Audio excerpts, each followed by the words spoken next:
दिन खून के हमारे प्यारे न भूल जाना, खुशियों में अपनी हम पर आंसू बहा के जाना। सयाद ने हमारे चुन चुन के फूल तोड़े, वीरान इस चमन में अब गुल खिला के जाना। गोली खा के सोए जलियान बाग में हम, सुनी पड़ी कब्र पर दिया जला के जाना। हिंदू और मुस्लिमों की होती है आज होली। ये देखिए कितना महत्वपूर्ण है। ये हिंदू और मुस्लिमों की होती है आज होली, बहते हमारे रंग में दामन भिगो के जाना। कुछ कैद में पड़े हैं, कुछ कब्र में गड़े हैं, दो बूंद आंसू उन पर प्रेमी बहा के जाना। साथियों नमस्कार, किताबी दुनिया में आप सभी का स्वागत है। साथियों 2022 आजादी का 75वां साल। 75 साल पहले हम आजाद हुए, लेकिन थोड़ा दुख के साथ ये कहना पड़ रहा है कि आज की जो पीढ़ी है वो आजादी के मायने भूलती जा रही है।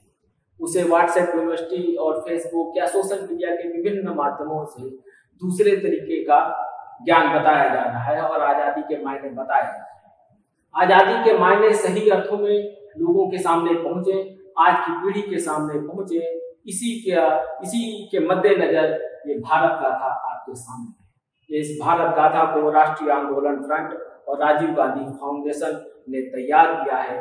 इस भारत गाथा, जैसा मैंने आपको बताया कि 75 साल हो गए हैं, इसमें 75 पैनल देखने को आपको मिलेंगे।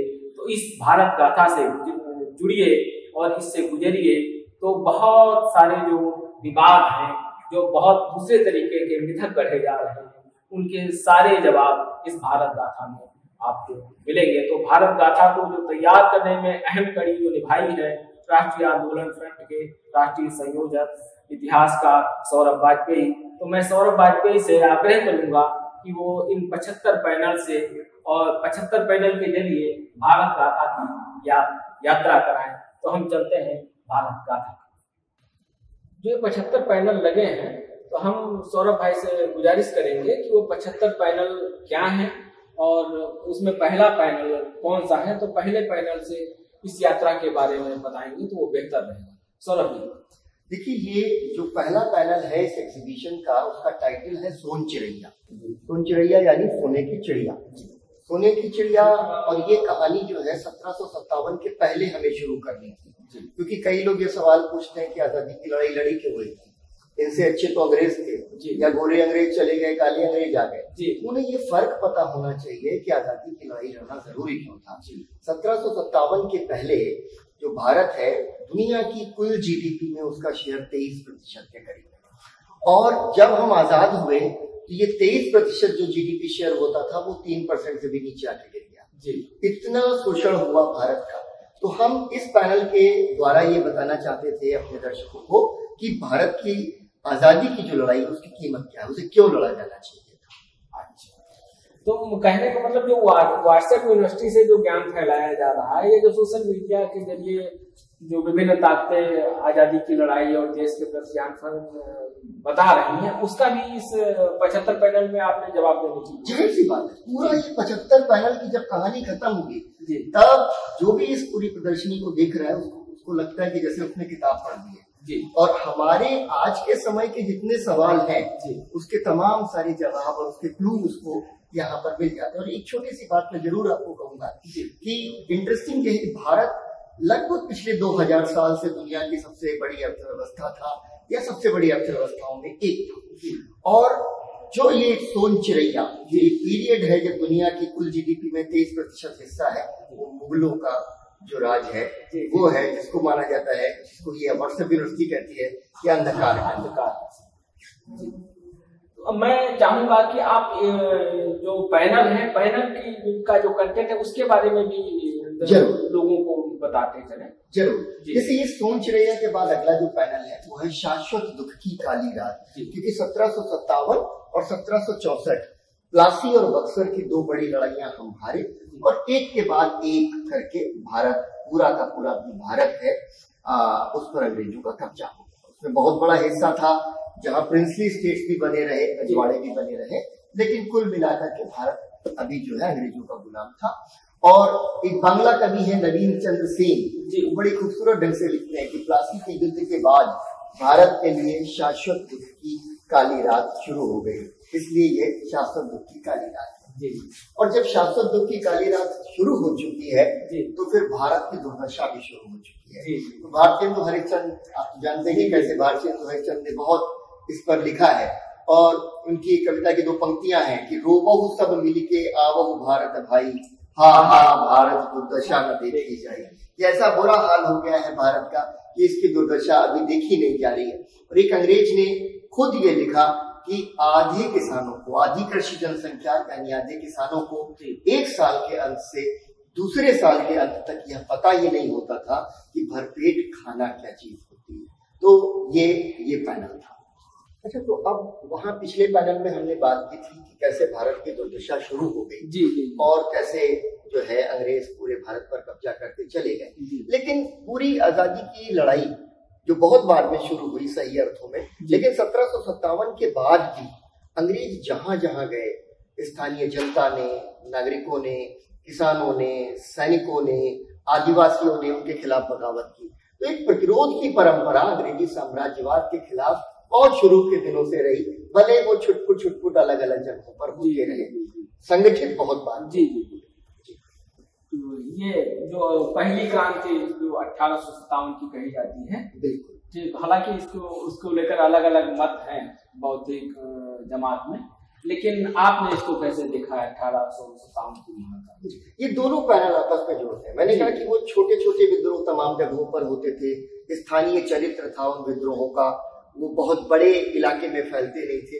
1857 की जो महाक्रांति है वो पहली ऐसी महाक्रांति है जो कम से कम उत्तर और मध्य भारत के बड़े हिस्से को जिसने प्रभावित किया। और जो तत्कालीन गवर्नर जनरल था कैनिंग, उसने तो इंग्लैंड को जो है चिट्ठी भी लिख दी थी, तार भी भेज दिया था कि अगर सिंधिया भी इस लड़ाई में शामिल हो गए तो मैं अपना बैग पैक करना शुरू कर दूंगा, मैं अपना बोरिया बिस्तर बांधना शुरू कर दूंगा। तो इतना भयानक विद्रोह था। और इस विद्रोह की सबसे बड़ी खासियत ये थी कि इसमें रानी लक्ष्मीबाई हैं, तात्या टोपे हैं, जनरल बख्त खान मिलेंगे, मौलवी अहमदुल्ला मिलेंगे, बेगम हजरत महल मिलेंगी, बहादुर शाह जफर को उन्होंने अपना नेता चुना है, और हमारे जो है पेशवा हैं, नाना साहेब हैं, और बहुत सारे स्थानीय छोटे छोटे नेता हैं। हर जगह पूरे उत्तर और मध्य भारत में स्थानीय नेता उभर के आए, और लोगों को जैसे भी समझ में आया उन्होंने अंग्रेजी राज का विरोध किया। जो थाने मिले, पुलिस स्टेशन, कचहरी, बही खाते, जो कुछ था सब जला दिया। तो विद्रोह का ये बहुत बड़ा माइलस्टोन, मील का पत्थर है ये हमारा 1857 की महाक्रांति। मुझे लगता है कि जो इसी कड़ी का जो अगला पोस्टर है 1857 का, ये आज के संदर्भ से बहुत जुड़ता है। जिस तरीके के हालात मतलब विभिन्न धर्मों में क्लेश को लेकर और हिंसा को लेकर बना दिए गए, तो इसका जो आप शीर्षक आप लोगों ने लगाया है हिंदू मुस्लिम एकता की अद्भुत मिसाल, इसके बारे में बिल्कुल। देखिए, अब ये बात आपने बहुत ही मौजू कही। ये आज के जो सवाल है इस पूरी एग्जीबिशन के अंदर आपको गुथे हुए मिलेंगे, उनका जवाब भी मिलेगा। 1857 की क्रांति की सबसे बड़ी खासियत है कि हिंदू मुस्लिम एकता की आपको तमाम मिसालें मिलेंगी। मैं हमेशा कहता हूँ कि जो हमारे जो स्वाधीनता सेनानी कहना चाहिए उन्हें, जो सैनिक थे जिन्होंने अंग्रेजों के खिलाफ बगावत की, और बगावत करके वो सीधे चले आए तो दिल्ली की ओर आए, और दिल्ली में भी गए तो बादशाह बहादुर शाह जफर के लाल किले में रहते थे, वो रेजिडेंशियल फोर्ट था, उसके बाहर चले गए और कहा कि नारे लगाने लगे, खल्क खुदा का, मुल्क बादशाह का। तो ये सारे के सारे ब्राह्मण हैं, उच्च जातीय हैं और हिंदू हैं, इसके बावजूद मुगल बादशाह को अपना नेता माना। और दूसरे उधर कानपुर में, बिठूर में आप देखिए नाना साहब हैं, वो कहते हैं कि मैं मुगल बादशाह का पेशवा हूँ, और बहादुर शाह के जफर के प्रतीकात्मक नेतृत्व में ही सही ये लड़ाई लड़ी थी। लेकिन ये ऊपर की जो राजनीति है उसकी बात है। स्थानीय स्तर पर मैं एक छोटी सी मिसाल दूं, अयोध्या, हम सारे लोग अयोध्या के बारे में जानते हैं, कैसे पिछले दिनों में अयोध्या लगातार चर्चा का विषय बना रहा है, और बहुत ज्यादा सांप्रदायिक विभाजन उसकी वजह से पैदा हुआ।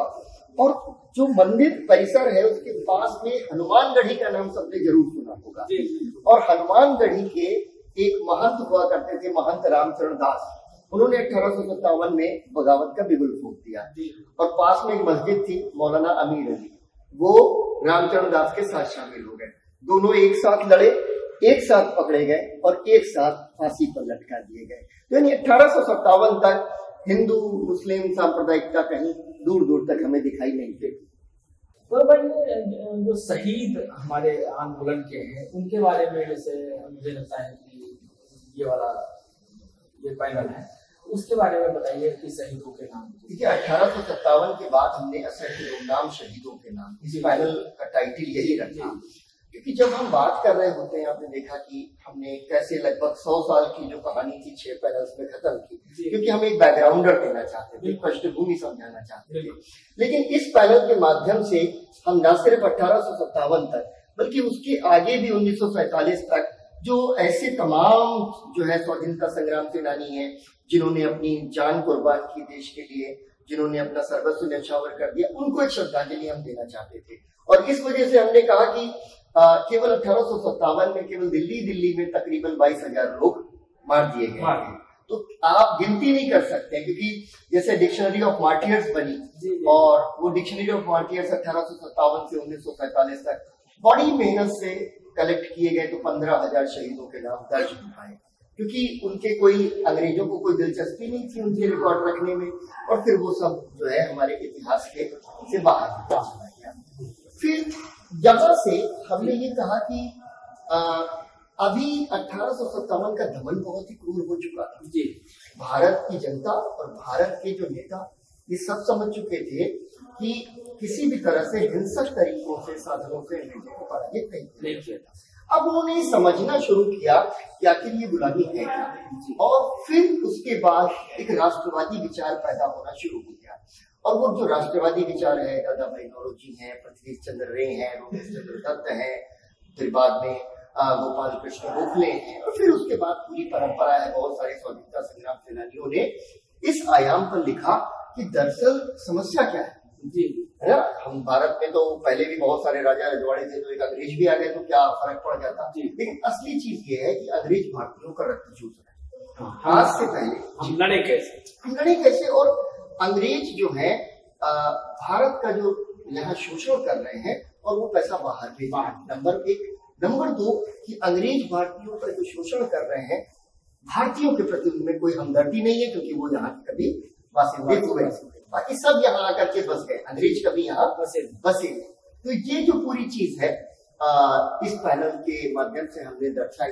और चूंकि किसानों का शोषण है, मजदूरों का शोषण है, आम जनता का शोषण है, पूरी की पूरी अर्थव्यवस्था उजाड़ दी गई है। उसी श्रृंखला में अकाल ये जिस पर ये पूरा है। और अगर हम अकालों की कहानी नहीं सुनते हैं जी, तो हमें पता ही नहीं चलेगा। मतलब मैं कभी ऐसे समझाता हूँ कि इस देश में अगर भूख से एक मौत हो जाए तो वो नेशनल न्यूज होगी और पूरा का पूरा महकमा हिल जाता है, जिला प्रशासन से लेकर राष्ट्र की सरकार तक हिल जाती है। लेकिन मैं आपको बताऊं कि एक अमेरिकन हिस्टोरियन है मैथ्यू वाइट, उन्होंने किताब लिखी the great book of horrible things, और उसमें उन्होंने दुनिया के 100 भयावह रक्तपात बताए हैं, और उनके मुताबिक दुनिया का चौथा सबसे भयावह रक्तपात भारत में पड़ने वाले अकाल। करोड़ों लोग, लाखों भी नहीं, करोड़ों लोग इस जो है इन अकालों में मारे गए। तो भाई जिस राष्ट्रवादी विचार की आपने उस पैनल में जिक्र किया, मुझे लगता है कि उसी राष्ट्रवादी विचार ने 1885 में इसकी स्थापना, इसके बारे में बिल्कुल। मतलब सबसे पहले तो एक समझ बनी जी कि आखिर हम अंग्रेज हैं, उपनिवेशवाद होता क्या है, साम्राज्यवाद होता क्या है, गुलामी है क्या, और उसके बाद ये हुआ कि अब हम लड़े कैसे। तो लड़ने की जो सबसे पहली जो जरूरत थी, संगठित होना। तो इसलिए 1885 में जब भारतीय राष्ट्रीय कांग्रेस की स्थापना हुई मुंबई के भीतर, तो वो एक युगांतरकारी घटना है। मतलब इस घटना ने जैसे पूरा का पूरा युग बदल दिया, और बाद के समय में भारतीय राष्ट्रवाद और भारतीय राष्ट्रीय कांग्रेस एक दूसरे के पर्याय बनते चले गए, और आजादी की लड़ाई की तमाम धाराओं को कहीं ना कहीं समेट के भारतीय राष्ट्रीय कांग्रेस आगे बढ़ती है। एक छाते के नीचे जो है, एक छाते के नीचे। उसी की अगली कड़ी है राष्ट्र बनने की प्रक्रिया। बिल्कुल। अब देखिए, अभी भारत 1857 में बड़ा बिखरा हुआ राज्य जी, भौगोलिक रूप से विभाजित है, राजे रजवाड़े आपस में लड़ रहे हैं, और केरल और कश्मीर, गुजरात और नॉर्थ ईस्ट के बीच में कोई ऐसा उनको जोड़ने वाला कोई सूत्र नहीं है, कोई तार नहीं है। तो यानी अब जो है सबसे बड़ा जो परियोजना, जो सबसे बड़ा प्रोजेक्ट जो हमारे राष्ट्रवादियों ने हाथ में लिया, और वो ये था कि राष्ट्र बनाया जाए, भारत को एक राष्ट्र के रूप में कैसे परिवर्तित किया जाए। तो ये जो भारत राष्ट्र बनने की प्रक्रिया में है, सुरेंद्र नाथ बनर्जी ने तो अपनी आत्मकथा ही लिखी, उसका शीर्षक दिया a nation in making, Bharat राष्ट्र बन रहा है। और ये यहाँ पर आप चूंकि बार बार इस ओर इशारा कर रहे हैं कि हमें आज के परिप्रेक्ष्य में इतिहास को देखना समझना है। तो कई लोग ये मानते हैं कि अच्छा भारत तो हमेशा से राष्ट्र था, हाँ अब हमेशा से है तो हमेशा रहेगा, लेकिन हमने देखा है कि 1947 में भारत टूट गया और उसके बाद उसके 30 साल के बाद वो पाकिस्तान भी टूट गया। तो यानी नक्शे तो बनते बिगड़ते रहते हैं, यानी राष्ट्र अगर बनता है तो बिगड़ भी सकता है, इसलिए राष्ट्र को बनाया जाता है और हमारे राष्ट्रवादियों ने इस राष्ट्र को बनाया। ये क्योंकि बहुत चर्चित नारा है और मतलब मुझे लगता है युवाओं के लिए आज भी ये बड़ा चर्चित है, इसके बारे में स्वराज हमारा जन्मसिद्ध अधिकार है। फिर एक तरह से कहें कि संगठित जो राष्ट्रवादी आंदोलन है उसका ये दूसरा चरण है। जब लाल बाल पाल लाला लाजपत राय है पंजाब में, बाल गंगाधर तिलक है महाराष्ट्र में और विपिन चंद्र पाल है बंगाल में, और ये तीन अलग अलग प्रांत हैं और इन तीन अलग अलग प्रांतों के जो नेता उभरते हैं वो समेकित रूप से भारतीय राष्ट्रीय कांग्रेस और भारतीय स्वतंत्रता संग्राम के नेता है। अगर बंगाल में कुछ होता है तो अब पंजाब को फर्क पड़ता है, अगर पंजाब में कुछ होता है तो अब महाराष्ट्र को फर्क पड़ता है। यानी राष्ट्र बनने की जो प्रक्रिया है ना, लोगों के हितों को आपस में गूंथ देना, एक साथ साझा संघर्ष करने का जज्बा पैदा करना। और यहाँ पर ये जो नारा है स्वराज्य, हमारा राज्य, हमें विदेशी नहीं चाहिए, तो ये एक तरह से आजादी की लड़ाई का एक बड़ा पड़ाव और बनता है लाल बाल पाल की तिकड़ी, और जिसे कई बार हम लोग गर्मपंथी धारा कहते हैं। तो भाई रविन्द्रनाथ टैगोर जी के गीतों का बड़ा महत्व है इस पूरी यात्रा में, तो आमार सोनार बांग्ला के बारे में, इस टाइम के बारे में मैंने जैसे पिछले लाल बाल पाल की जो तिकड़ी का जिक्र किया और कहा कि कैसे पूरा देश एक हो रहा है, और ये जो बंगाल का विभाजन अंग्रेजों ने किया, और अभी हम समझेंगे कि अंग्रेजों ने बंगाल का विभाजन क्यों किया। और उस सिलसिले में जब बंगाल का विभाजन हुआ तो बंगाल में बहुत बड़ा आंदोलन खड़ा हो गया, और गुरुदेव रविन्द्रनाथ टैगोर जो कि जिनकी मूलतः रुचि पढ़ने लिखने में, संगीत में, कला में, अन्य जो है विषयों में थी, लेकिन वो भी सड़क पर थे।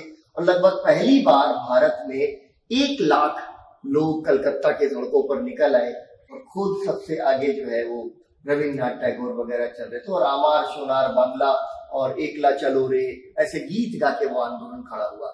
और ये बताना बहुत जरूरी है कि जब बंगाल का विभाजन हुआ तो इस बार पूरे देश में उसकी जो गूंज है वो सुनाई दी, उसके प्रतिरोध की गूंज सुनाई दी। यानी भारत जो है अब कहीं ना कहीं एक दूसरे के साथ गुथ रहा था और अंग्रेजों का, अंग्रेजी राज का सामना करने के लिए तैयार। उसी तरीके से जिस तरीके से अंग्रेजों ने मतलब की चाल थी, फूट आपस में फूट डालते रहिए और राज करते रहिए, तो उसी फूट डालो और राज करो पर ये पैनल केंद्रित है।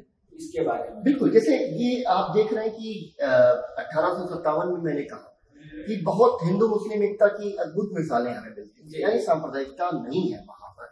और उसके बाद अंग्रेज देख रहे हैं कि कैसे भारतीय संगठित हो रहे हैं, भारत का राष्ट्र एकजुट हो रहा है, नेतृत्व उभर रहा है, उपनिवेशवाद की आलोचना शुरू हो रही है, अंग्रेजी राज का जो चरित्र है उस पर बात शुरू हो रही है। तो अब वो क्या करते हैं, उनको ये समझना है, पुराने रोम में, प्राचीन रोम में कहावत होती थी, उसको कहते हैं डिवाइड एंड एम्परा, फूट डालो राज करो, डिवाइड एंड रूल।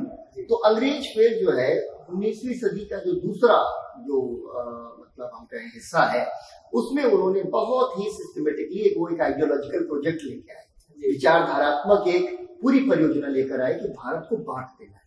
और बांट देने में उन्होंने सबसे पहला काम यही किया कि हिंदू मुसलमान इनको बांट दो, क्योंकि अगर हिंदू और मुसलमान इस पूरे उपमहाद्वीप में एक हो जाते तो अंग्रेजों का ठहरना मुश्किल था।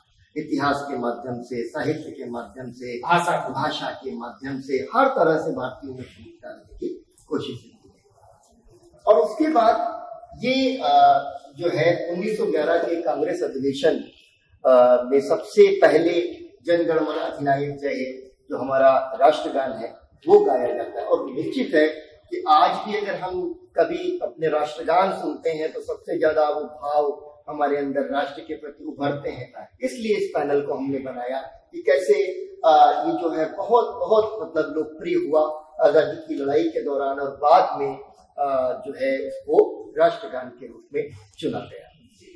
तो भाई कोई आजादी की लड़ाई में गांधी का प्रवेश कैसे होता है, ये तो मतलब सभी दर्शकों को या हम लोगों को पता है कि जैसे 1915 में गांधी रहते हैं, फिर कैसे इस लड़ाई में शरीक हो जाते हैं। तो मुझे लगता है कि ये जो शीर्षक है तो और तब गांधी का आगमन हुआ। दरअसल इसको मैं पूरा इस पैनल को रीड आउट करना चाहूंगा। बिल्कुल बिल्कुल। ये जो जवाहरलाल नेहरू भारत एक खोज है, डिस्कवरी ऑफ इंडिया है, उसी से हमने ये पूरा पैनल बनाया है। और ये कोट अनकोट है, ये नेहरू जी लिख रहे हैं और हम उसको वैसे ही पढ़ रहे हैं। और तब गांधी का आगमन हुआ, वे एक ऐसे ताजा हवा के झोंके की तरह आए जिसने फैल कर हमें गहरी सांस लेने के योग्य बनाया। वे आलोक की ऐसी किरण की तरह आए जिसने अंधकार को भेद कर हमारी आंखों के सामने पर्दा हटा दिया। वे एक ऐसे बवंडर की तरह आए जिसने बहुत सी चीजों को उलट पुलट दिया, विशेषकर लोगों के सोचने के दिमागी तरीके को। वे ऊपर से अवतरित नहीं हुए थे, वे भारत की करोड़ों की आबादी के बीच से ही निकल कर आए थे। वे उन्हीं की भाषा बोलते थे और लगातार उनकी और उनकी शोचनीय स्थिति की ओर ध्यान आकर्षित करते थे। उन्होंने हमसे कहा कि इन मजदूरों और किसानों की पीठ से उतर जाओ, तुम सब जो उनके शोषण के सहारे जिंदा हो, उस व्यवस्था को समाप्त कर दो जो इस गरीबी और दुर्गति की जड़ है। राजनीतिक स्वतंत्रता ने एक नया रूप और एक नया अर्थ ग्रहण किया। ये नेहरू जी के शब्द हैं, गांधी जी के आगमन। और हमें लगा कि इससे खूबसूरत तरह से गांधी जी के आगमन को जो है समझाया जाए। उसी मतलब नेहरू जी यहाँ पे भी लाइनें आपने इस्तेमाल की, बिल्कुल। और यहाँ पर भी मैं नेहरू जी से ये शब्द उधार लेना हमने बेहतर समझा, क्योंकि बड़ी कोशिश के बावजूद इससे बेहतर ढंग से डरो मत की व्याख्या कोई नहीं कर सकता था। और नेहरू जी ने जिस तरह से डिस्कवरी ऑफ इंडिया में किया है, उनकी शिक्षा का सार था निर्भयता और सत्य और इनसे जुड़ा हुआ कर्म। वे हमेशा सामान्य जनता की खुशहाली पर नजर रखते थे। हमारे प्राचीन ग्रंथों में कहा गया है कि किसी व्यक्ति या राष्ट्र के लिए सबसे बड़ा उपहार होता है अभय। अभय यानी निर्भयता। केवल शारीरिक साहस ही नहीं बल्कि मन में भय का अभाव। हमारे इतिहास के प्रभात में ही जनक और याज्ञवल्क्य ने, अब यहाँ पर देखिए आप, नेहरू जी को कह देंगे कि ये तो पाश्चात्य शिक्षा प्राप्त था, ये तो इसने भारत का पाश्चात्यीकरण कर दिया, इनका देश से लेना देना नहीं था। नेहरू कितना भारतीय परंपरा और संस्कृति के अंदर जो है जनक का नाम लेते हैं। यहाँ पर ये डरो मत को समझाते हुए कह रहे हैं कि हमारे इतिहास के प्रभात में ही जनक और याज्ञवल्क्य ने कहा था कि जनता के नेताओं का काम उसे यानी जनता को निर्भय बनाना है। अब आज की सरकार तो इससे एकदम उलट है, ना तो वो याज्ञवल्क्य को फॉलो करती, ना तो जनक को फॉलो करती। तो लेकिन ब्रिटिश शासन के अधीन सबसे प्रबल मनोवेग था भय। अब यहाँ पर आप देखिए जिस तरह से भय को नेहरू जी व्याख्यायित करते हैं, अद्भुत है। व्यापक दमनकारी दम्भोतु भय, सेना का, पुलिस का, दूर दूर तक फैले हुए खुफिया विभाग का भय, अफसरों की जमात का भय, दमन करने वाले कानूनों का और जेल का भय, जमींदार के कारिंदे का भय, साहूकार का भय, बेकारी और भुखमरी का भय, जो हमेशा करीब खड़े रहते थे। चारों तरफ फैले इस भय के खिलाफ ही गांधी जी की शांत किंतु दृढ़ आवाज उठी, डरो मत। सर भाई यहाँ मैं थोड़ा सा आपको अगले पोस्टर पे जाने से पहले रोकता हूँ कि जो 3 लाइनें आपने भय के खिलाफ बताई, मेरे तो रोकते खड़े हुए हैं। क्या मौजूदा जो सिस्टम है इन लाइनों के विपरीत पूरी तरीके से नहीं काम कर रहा है? निश्चित। और मैं इसी वजह से मैं जितनी बार भी ये एग्जीबिशन का जो फीडबैक है, ज्यादातर लोगों ने सोशल मीडिया पर जाकर के जो अपना फोटो शेयर किया है वो इसी पैनल के साथ है। डर है और इसी वजह से डरो मत कहने की जरूरत पड़ रही है और लोग इस पोस्टर को अलग से भी मान रहे हैं। तो निश्चित है कि जो आज की जो हमारी सल्तनत है वो ना तो जनक की सल्तनत है ना याज्ञवल्क्य की है। इनका जो है हमारी परंपरा से कुछ लेना देना नहीं है और इस डर से जुड़ा हुआ यह पैनल है। और ये बड़ी एक प्रसिद्ध कविता है, उसका ये हिंदी अनुवाद है। हो चित्त जहां भय शून्य मात हो उन्नत, हो ज्ञान जहां पर मुक्त खुला यह जग हो। घर की दीवारें बने न कोई कारा, हो जहां सत्य ही स्रोत सभी शब्दों का। हो लगन ठीक से ही सब कुछ करने की, हो नहीं रूढ़ियां रचती कोई मरुथल। पाए न सूखने इस विवेक की धारा, हो सदा विचारों कर्मों की गतों फलती।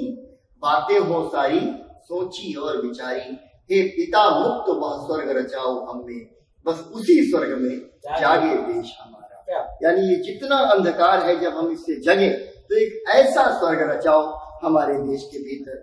वो चित्त जहां भय शून्य, हमारे चित्त में कोई भय नहीं है और मात हो उन्नत, आत्मविश्वास से ऊपर की ओर तना। सभी लोग अपने अपने तरीके से स्वतंत्रता आंदोलन की लड़ाई लड़ रहे थे, लेकिन पहली बार जो चेतना, जो जनता की चेतना को झकझोरने का काम किया है वो गांधी जी को बताया जाता है। जो ये शीर्षक है गांधी जी ने हमारी चेतना को झकझोर दिया, इसके बारे में बताइए। देखिए, एक पैनल में नेहरू जी ने क्लू दिया जी कि वो ऊपर से अवतरित नहीं हुए और गांधी जी ने एक तरीके से अपने आप को पूरी तरह से समर्पित कर दिया भारत को, भारत की जनता को, और वो उन्हीं से सीखने लगे। और वो कहते भी थे कि इन किसानों को अशिक्षित न समझो, आप इनके पास बैठोगे और ये आपको एक से बढ़कर एक जो है नए विचार देने लगेंगे। तो गांधी जी सीखते चले गए, इस जनता के बीच में उतरे, चंपारण, खेड़ा, अहमदाबाद, उनके प्रयोग, और उसके बाद धीरे धीरे इसी वजह से वो कहते हैं ना सत्य के मेरे प्रयोग। उन्होंने ये नहीं कहा कि मैंने कोई अंतिम सत्य खोज लिया है, वो प्रयोग करते चले जा रहे हैं। और आप ये समझिए कि इसके पहले जो कांग्रेस के अधिवेशन होते थे बेहद शानो शौकत के साथ होते थे, वीआईपी पंडाल अलग रखते थे और कुछ बड़े नेता तो मतलब जो उनकी ट्रेन के अंदर अपना कंपार्टमेंट बुक करके आते थे, उनके साथ उनका बेरा होता था, उनका रसोईया होता था, उनके नौकर चाकर होते थे, पूरे तामझाम से। उनके बीच में गांधी जी जब पहुंचे हैं तो मतलब एकदम उन्होंने उनको डी क्लास कर दिया। उन्होंने कहा कि नहीं, ये सब तामझाम आपको उतारना पड़ेगा, छोड़ना पड़ेगा। यही चंपारण में हुआ। राजेंद्र प्रसाद से लेकर के मजहरूल हक और तमाम सारे नेताओं को उन्होंने कहा कि खाना अपने आप बनाना, बिल्कुल, और वो सबको उन्होंने बुला लिया। पंडित सुंदरलाल एक क्रांतिकारी हुए, बाद में गांधी जी के शिष्य बन गए और उन्होंने अपनी पहली मुलाकात का जिक्र किया है कि वो बड़े प्रसिद्ध थे कि भाई गांधी जी आए हैं, दक्षिण अफ्रीका से आए हैं, और उसके बाद उनको हम मिलने जा रहे हैं और पता चला कि गांधी जी एक बच्ची की, छोटी सी बच्ची की बालों से जू निकालते हुए उनको मिले। तो उनको लगा कि इनके साथ में तो क्या होगा। तो मतलब कि जो लीडरशिप की जो ग्रामर थी, जो उसकी पूरी डेफिनेशन थी, गांधी जी उसको बदल रहे थे और वो चाहते थे कि किस तरह से हम इस पूरी की पूरी संस्कृति को जो है जमींदोज कर दें और एक नए भारत का निर्माण करें। जी, अगला पोस्टर चूंकि बहुत खास है, हम सभी का, आपके लिए बहुत खास है, आपके लिए जी, हम दोनों लोग लखीमपुर खीरी से आते हैं और बंशीधर शुक्ल जी, बहुत कम लोगों को हालांकि जो आजादी का आंदोलन की पूरी लड़ाई है उसमें उस तरीके से बंशीधर शुक्ल जी का नाम नहीं आया है। तो बंशीधर शुक्ल जी के बारे में जो ये क्या गीत है प्रभात फेरियों में गाया जाता था, इसके बारे में देखिए, बाकी तो आप ये जानते हैं कि ये जो गीत है इतना लोकप्रिय हो गया कि प्रभात फेरियों में तो ये बहुत ही ज्यादा ये एक पॉपुलर सॉन्ग था, गाया नहीं जाता था। और मुझे लगता है कि इस पर बात करने से बेहतर है कि अगर इसको मैं गुनगुना दूं तो पता चले कि क्या क्या माहौल होता होगा जब सुबह आप जो है सोकर उठते और आपकी गली से गांधी टोपी लगा करके और खद्दर पहन करके कांग्रेस के कार्यकर्ता निकल रहे और ये गीत गा रहे हैं। उठो सोने वालों सवेरा हुआ है, वतन के फकीरों का फेरा हुआ है, उठो बूढ़े बच्चों वतन दान मांगो, जवानों नई जिंदगी ज्ञान मांगो, पढ़े किस लिए देश उत्थान मांगो, शहीदों से भारत का अभिमान मांगो, घरों में दिलों में उजेला हुआ है, उठो सोने वालों सवेरा हुआ है। इसकी कुछ पंक्तियां हम लोगों ने दी, ये मिसाल मिले, इस बात का अनुमान लगाया जा सके। बहुत बहुत लंबा गीत है, लेकिन इसकी कुछ पंक्तियां हम लोगों ने यहाँ पर सिलेक्ट की इस पैनल के लिए।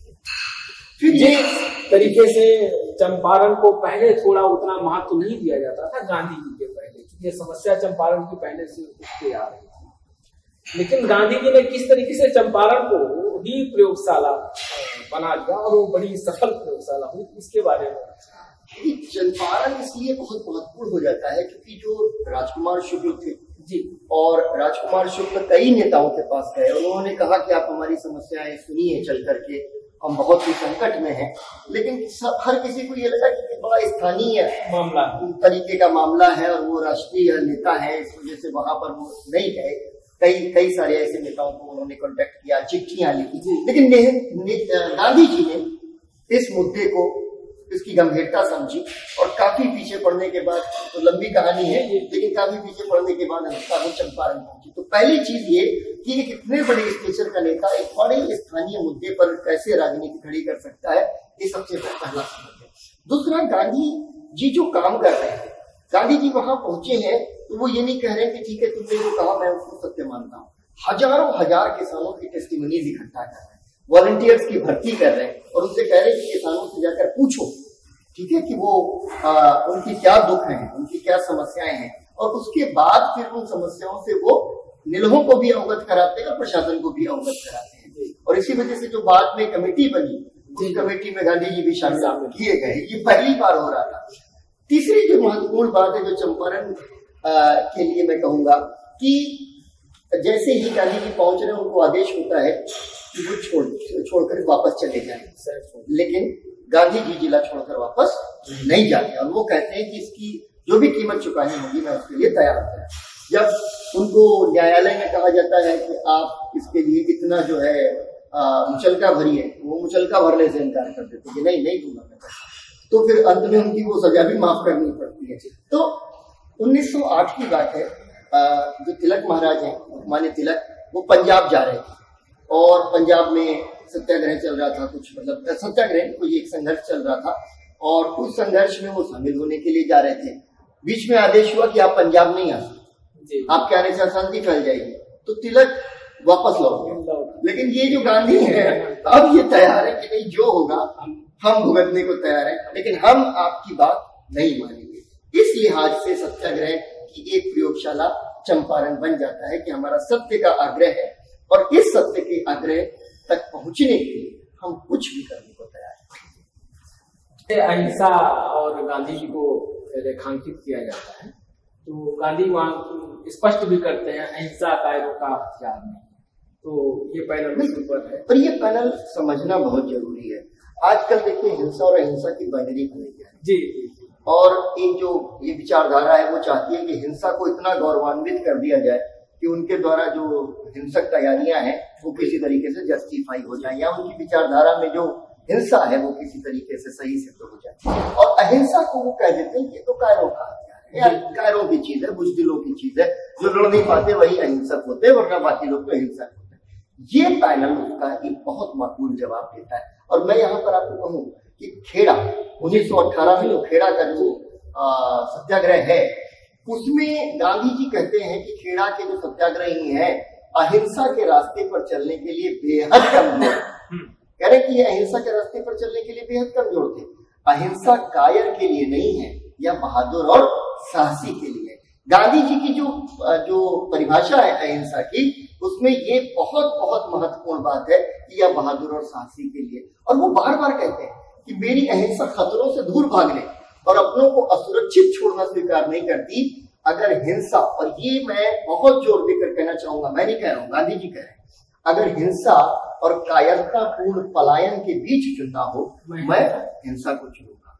पलायन नहीं करना है, सामना करना है, अहिंसक ढंग से करना है। और अगर फिर आपको हिंसा और कायरतापूर्ण पलायन में कुछ एक चुनना पड़े तो आप हिंसा चुन लें। उनके अनुसार उनकी अहिंसा बेहद सक्रिय शक्ति है।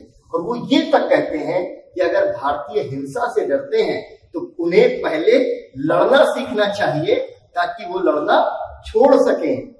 फिर वो कहते हैं कि मेरे कहने का यह आशय नहीं है कि भारत को लड़ना चाहिए, बल्कि यह है कि भारत को पता होना चाहिए कि लड़ा कैसे जाता है। जी, आदिवासी समाज को लेकर जिस तरीके की मौजूदा समय में राजनीति की जा रही है और जिस तरीके से उनको काटा गया है, मुझे लगता है उसका जवाब ये पंक्तियां कि किस तरीके से इस देश को बनाने में आदिवासियों की भी अपनी बड़ी भूमिका। बिल्कुल, आमतौर पर जो आदिवासी जो विद्रोह हुए, पूरे देश में आदिवासियों के विद्रोह हुए, क्योंकि नए जंगल कानून लाए गए, अंग्रेजों ने जाकर के उनके इलाकों में दखल दिया, जिसको आदिवासियों ने सामान्य तौर पर बहुत नापसंद किया।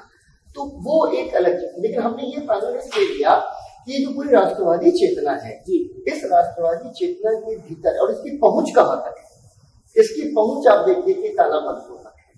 झारखंड के अंदर किस तरीके से ये जो उरांव है उस जनजाति के लोग हैं और जो आज तिरंगे को पूछते हैं, गांधी जी को अपना आराध्य मानते हैं, तो ये पैनल मूल रूप से स्वाधीनता संग्राम की गहराई को दिखाने के लिए हमने चुना था। फिर उसके बाद ये जलियांवाला बाग जो क्रूर नरसंहार है, और हम सब लोग जानते हैं जलियांवाला बाग के बारे में, इसलिए मैं इसको बहुत विस्तार नहीं दूंगा। 379 लोग सरकारी रिपोर्ट के अनुसार मारे गए, लेकिन कांग्रेस की जो इंक्वायरी कमेटी थी उसने कहा कि नहीं, 300 के करीब नहीं, तकरीबन 1000 लोग इस हत्याकांड में मारे गए। और आपको ध्यान मैं दिलाऊं कि अभी इस प्रेजेंट रिजीम ने जो वहां पर जो गोलियों वगैरह के जो बहुत सारे निशान थे वो रेनोवेशन के नाम पर मिटा दिए। अगर हमारी पीढ़ी या हमसे बाद में आने वाली पीढ़ी ये जान नहीं पाएगी कि हमने कितनी शहादत दी है, कितना बलिदान किया है देश के लिए, तो उसकी कीमत कैसे समझेंगे। और ये जलियांवाला बाग से ये जुड़ी हुई कविता है, कैसे जलियांवाला बाग जो है एक हमारे मनोमस्तिष्क के ऊपर एक ऐसी छाप छोड़ी उसने। 1930 की एक ये कविता है, क्रांतिवीर प्रेमी। लोग अपने छद्म नामों से कविताएं लिखते थे, लेख लिखते थे, और क्योंकि बहुत सारी जो है प्रेस के ऊपर बहुत प्रतिबंध थे, लेकिन इस तरीके की कविताएं वगैरह खूब छपती थी। तो एक ये कविता है, दिन खून के हमारे प्यारे न भूल जाना, ऐसा ना हो कि तुम आने वाली जो पीढ़ियां हैं इस शहादत को भूल जाए, जिसके बारे में हमने अभी बात की।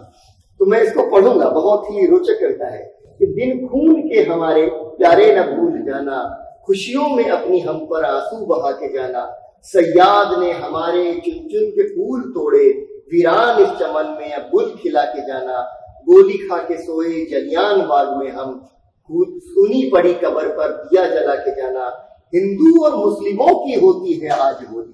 ये देखिए कितना महत्वपूर्ण है, ये हिंदू और मुस्लिमों की होती है आज होली, बहते हमारे रंग में दामन भिगो के जाना, कुछ कैद में पड़े हैं कुछ कब्र में गड़े हैं, दो बूंद आंसू उन पर प्रेमी बहा के जाना।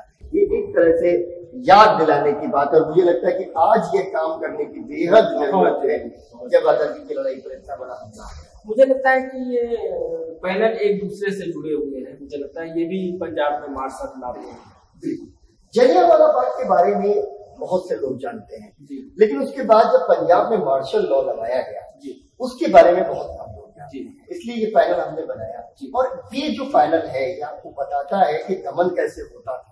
लोगों को सड़कों पर रेंगने के लिए मजबूर किया गया, लोग रेंग करके चलते थे, हिंदू मुसलमानों को एक रस्सी से बांधा गया, एक दूसरे का झूठा पानी पिलाने के लिए बाध्य किया गया। मतलब आप सोच सकते हैं कि आज भी इतनी छुआछूत है, इतना सारा जो है भेदभाव होता है खान पान तमाम सारी चीजों में भी, लेकिन लोग आमतौर पर एक दूसरे का झूठा नहीं खाते थे उस जमाने में, हिंदुओं को मुसलमानों का और मुसलमानों को हिंदुओं का। मुझे लगता है कि वो एक दूसरे के प्रति नफरत वाला मसला जाता, नफरत या उनको ज्यादा कष्ट पहुंचाना, उनकी धार्मिक आस्थाएं हैं, उन धार्मिक आस्थाओं को इतना आहत कर दो कि ये टूट जाए।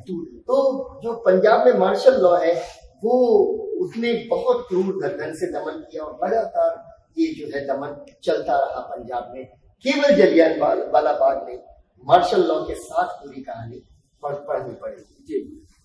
ये अन्याय से असहयोग, ये इसके बारे में बहुत सारे लोग जानते हैं, असहयोग आंदोलन के बारे में जानते हैं। और गांधी जी पहली बार एक अखिल भारतीय जो आंदोलन है वो गांधी जी का असहयोग आंदोलन माना जाता है। और निश्चित रूप से असहयोग यानी अब हम इस आतताई सत्ता से, इस दमनकारी सत्ता से सहयोग नहीं करेंगे, नॉन कॉपरेशन। अब हम कॉपरेट ही नहीं करेंगे। और गांधी जी का दरअसल ये मानना था कि कितनी भी क्रूर सत्ता क्यों ना हो, वो जनता की सहमति पर टिकी होती है, और अगर हम अपनी सहमति हटा लेंगे तो सत्ता भरभरा कर नीचे गिर जाएगी। तो ये असहयोग आंदोलन पर एक पैनल। आंदोलन में सिंबल्स का कितना महत्व है? मुझे लगता है कि चरखा उससे बेहतर उदाहरण कोई नहीं हो सकता है। इसके बारे में ये पैनल कहता है, इसके बारे में। बिल्कुल, हर आंदोलन के कुछ प्रतीक होते हैं जी, और गांधी जी ने एक ऐसा प्रतीक चुना जो भारतीय जनता के का जो दारुण यथार्थ है उसका सबसे जो है प्रबल प्रतीक था। क्योंकि हुआ क्या कि जो अंग्रेज थे उन्होंने भारत के दस्तकारी उद्योग को उजाड़ दिया, भारत के हस्त कौशल को उजाड़ दिया। ज्यादातर घरों में जो करघे होते थे, चरखे होते थे, और औद्योगिक क्रांति के पहले पूरी दुनिया में चरखा काता जाता था, ऐसा नहीं था। लेकिन औद्योगिक क्रांति ने बड़े पैमाने पर कपड़ा बनाना शुरू किया तो चरखे उजड़ गए। लेकिन भारत में क्या हुआ कि उन्होंने न सिर्फ हमारे हस्त कौशल हस्तशिल्प को उजाड़ा, चरखे को उजाड़ा, हथकरघे को उजाड़ा, उसकी जगह पर वो कोई नया सिस्टम नहीं लाए। क्योंकि उन्होंने कहा कि हम चरखा तो उजाड़ देंगे, लेकिन अगर आपको कपड़ा लेना है तो आप लंकाशायर और मैनचेस्टर के बने कपड़े पहनिए। तो इस वजह से इतनी बुरी हालत बुनकरों की हो गई थी कि एक गदनी प्रथा होती थी, एडवांस दे दिया जाता था और एडवांस देके कहा जाता था कि इतना कपड़ा आपको बनाना है, और अगर आप उतना कपड़ा नहीं बनाएंगे तो आपको सजाएं मिलती थी उसकी वजह से। तो और बड़ा सस्ता, उसमें कोई फायदा भी नहीं होता था बुनकरों का। तो बुनकरों ने ये तय किया कि अगर कोई आएगा हमारे पास पेशगी लेके, एडवांस लेके, तो हम उससे कहें क्या, वो अपने अंगूठे काट देते थे कि हम अपना, हमारे पास तो अंगूठा ही नहीं है, हम बुनेंगे कैसे। तो इतनी बुरी हालत थी। और उसके बाद जब गांधी जी आए तो उन्होंने आत्मनिर्भरता का जो मंत्र दिया, और उसकी वजह से चरखा हिंदुस्तान में इतना लोकप्रिय हुआ। दूसरी चीज क्या हुई कि जो गांधी वादी जो रचनात्मक कार्यक्रम थे, उन रचनात्मक कार्यक्रम और कांग्रेस के बहुतेरे लोग चरखा काटते थे, वो कपड़ा जा करके दे देते थे गांधी भंडारों के अंदर, और वहां से ये सूत दे देते थे और वहां से उनको कपड़ा मिल जाता था। तो कम से कम एक कपड़े की जरूरत तो आपकी कम हो गई, पूरी हो गई। तो एक तरीके से आत्मनिर्भरता भी है। दूसरे, लंकाशायर और मैनचेस्टर के जो कारखाने हैं उनको चुनौती भी है चरखा, तो साम्राज्यवाद को भी चुनौती मिल जाती है। और सबसे बड़ी चीज क्या है कि अगर कोई गांधी जी की पिकेटिंग में भाग नहीं ले सकता, सत्याग्रह में भाग नहीं ले सकता, और बहुत सारी परिस्थितियां होती हैं लोगों की, और खासतौर पर महिलाएं 1930 तक चरखा काट के अपने आप को स्वाधीनता संग्राम से जोड़ लेती थी। उनको अपने घर में बैठ के चरखा काटना है, किसी को दिखाना नहीं। आज की तरह ऐसा नहीं है कि हर चीज सोशल मीडिया पे उनका अपना कंट्रीब्यूशन है। तो बस चरखा काटा और उन्होंने माना कि हम इस संग्राम का हिस्सा है। गांधी जी के रचनात्मक कार्यों की बड़ी चर्चा होती है, और खैर ये तो आंदोलन के दौरान का मसला है। अभी कोरोना काल में भी गांधी जी के रचनात्मक कार्यों को काफी बात हुई। तो इन गांधी जी के रचनात्मक कार्यों पर जो पैनल है, देखिए, गांधी जी सिर्फ अंग्रेजों के खिलाफ लड़ाई नहीं लड़ना चाहते, उन्होंने उसका जो कैनवस है बहुत बड़ा कर दिया।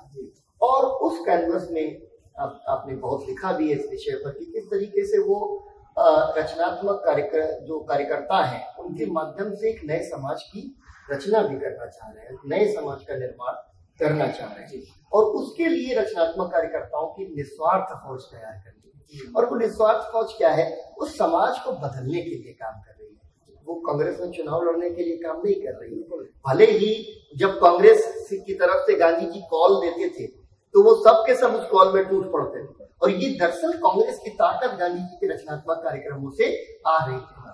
और गांधी जी मानते थे कि अंग्रेजों से लड़ने के लिए एक आंतरिक शक्ति की जरूरत है, एक आत्मबल की जरूरत है। और एक समाज के भीतर आत्मबल कहाँ से आता है, अगर उसके अंदर रिफॉर्म की, अगर उसके अंदर नई रचना की, अगर उसके अंदर क्रिएशन की ताकत है।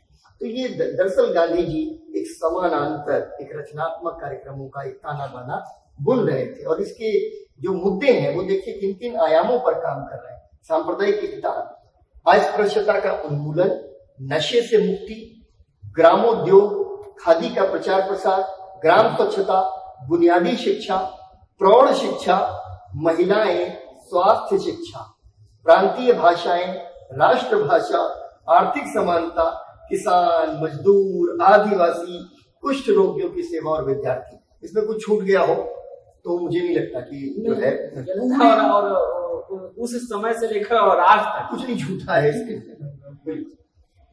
सौरभ भाई, किसान जो है बीते 1-2 साल में बड़ा चर्चा में, तो उस समय भी किसान चर्चा में रहे थे। किसानों ने किस तरीके से पूरी लड़ाई में साथ दिया, तो कहा जाता है ना कि आंदोलन शहरी लोगों का था या गांव में उस तरीके से व्याप्त नहीं था। तो मुझे लगता है उन बातों को ये पोस्टर्स फैलाता है। तो किसान और नेहरू के बीच का जो रिश्ता है, जिस तरीके से नेहरू को पूरा एलीट और मतलब पाश्चात्य बताया जाता है, मुझे लगता है उसका जवाब है। तो इस पोस्टर के बारे में जरा। और नेहरू बहुत अभिजात थे, उनके कपड़े पेरिस से धुल के आते थे। कुत्ते पे इतना पैसा खर्च होता था रोज, कितना होता था। और अभी जो है कुछ साथी हैं जो नेहरू जी को जिन लोगों ने देखा था या जो उनसे मिले थे, उनके वो इंटरव्यूज कंडक्ट करा रहे हैं। तो इलाहाबाद में नेहरू जी का कोई धोबी मिल गया जो उनके कपड़े धुला करता था, तो हमने कही तो पेरिस में था, इलाहाबाद। खैर, ये जो मूल रूप से तो वो किसान जो पूरा गांधीवादी जो दौर है, उसके बाद जो मास पार्टिसिपेशन है उसमें किसान सबसे बड़ी तादाद में आजादी की लड़ाई का हिस्सा है। और खास तौर पर किसानों के बीच नेहरू बताने के पीछे यही मकसद था कि आप ये सारे व्हाट्सएप यूनिवर्सिटी के ज्ञान से बाहर निकलिए। ये वो नेहरू हैं जब राजनीति में सक्रिय होने चलते हैं तो बाबा रामचंद्र और बाकी सब लोग जो है प्रतापगढ़ और ये इलाहाबाद तक जो है घूम घूम करके आ रहे हैं, और उनसे मिले और फिर कैसे नेहरू जी किसान आंदोलन में शामिल होते हैं, और कैसे वो खुद उनके बारे में कहा जाता है कि उनकी चमड़ी का रंग काला हो गया जब किसानों के बीच से वापस आनंद भवन लौटे। ये वो नेहरू हैं जो जमीन पर सोने लगे, चटाई बिछा के सोने लगे। तो कहा गया कि चटाई बिछा कर क्यों सोने लगे हो, तो बोले कि जेल जाना पड़ेगा तो चटाई पे सोना पड़ेगा। तो इस वजह से इस पैनल को हमने यहाँ पर रखा। और ये क्रांतिकारियों का बलिदान, हाँ, जहाँ से हम थोड़ा सा हमने कांग्रेस के आंदोलन के साथ साथ अब हम क्रांतिकारियों पर आए हैं। ये दोनों आंदोलन एक दूसरे से अलग नहीं है, बिल्कुल एक हिस्सा है, और इस वजह से ये कहानी पूरी समग्रता से सुनाई जानी जरूरी है। क्रांतिकारियों का बलिदान वो ये है कि कांग्रेस अलग तरीकों से एक लड़ाई लड़ रही है और क्रांतिकारी अधिकतर युवा हैं, नौजवान हैं, गर्म खून वाले हैं, वो अलग तरीके से लड़ाई लड़ रहे हैं।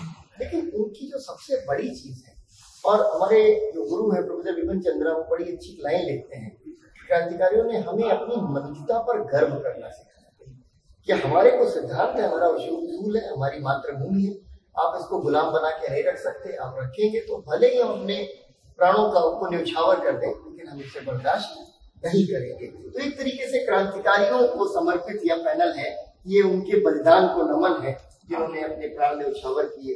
और कड़ी का हिस्सा राम प्रसाद, बिल्कुल। और ये तो इतनी खूबसूरत एक जो है गजल है राम प्रसाद बिस्मिल की, दूर तक यादें वतन आई थी समझाने की। और ये तो मैं पूरा रीड आउट ही कर दूं तभी बेहतर। हम भी आराम उठा सकते थे घर पर रहकर, हमको भी पाला था माँ बाप ने दुख सह सहकर। वक्त रुखसत उन्हें इतना भी आए न आए कहकर, रुखसत जब जाने का समय हुआ, वक्त रुखसत उन्हें इतना भी न आए कहकर, गोद में आंसू कभी टपके जो रुख से बहकर। तिफ्ल कहते हैं बच्चे को, बालक, तिफ्ल उनको ही समझ लेना जी बहलाने, आंसुओं को ही अपना बच्चा समझ लेना। अपनी किस्मत में अजल से ही सितम रखा था, अजल यानी सृष्टि के आरंभ से, जब हम पैदा हुए थे तब से ये सितम हमारी किस्मत में था। रंज रखा था, मेहन रखा था, गम रखा था। रंज का मतलब कष्ट है ना, विपत्ति, पीड़ा, शोक। मेहन का मतलब मुसीबतें।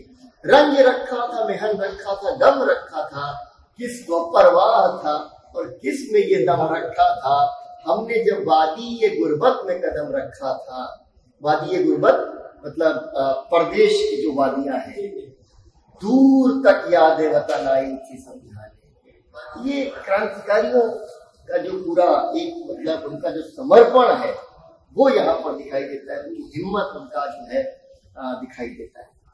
ये उनका नमक सत्याग्रह पर जो पैनल है, और इसके लिए कृपलानी जी बहुत अच्छी तरह से कहते थे कि दांडी के तट पर गांधी जी ने नमक नहीं बनाया था, उन्होंने रेवोल्यूशन को मैन्युफैक्चर किया था।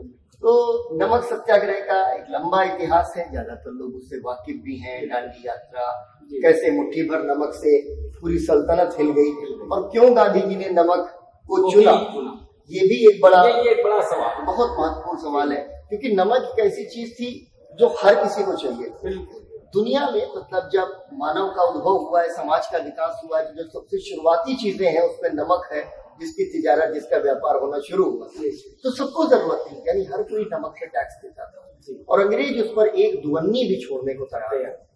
और इस वजह से गांधी जी कहते हैं कि नमक हम अपने आप बनाएंगे, और उससे पूरी की पूरी अंग्रेजी सरकार हिल गई।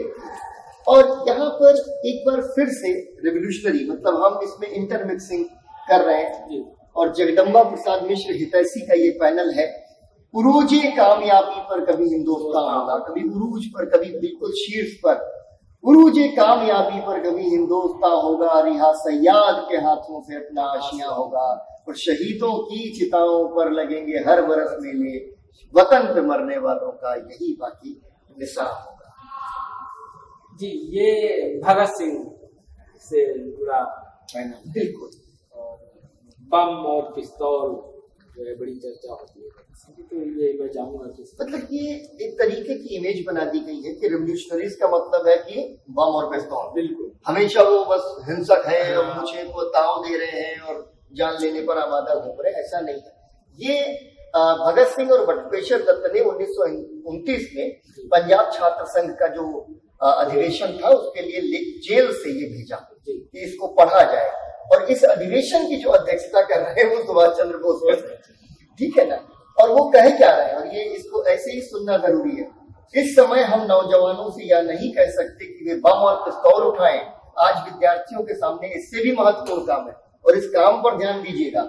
आने वाले लाहौर अधिवेशन में कांग्रेस देश की आजादी की लड़ाई के लिए जबरदस्त लड़ाई की घोषणा करने वाली है।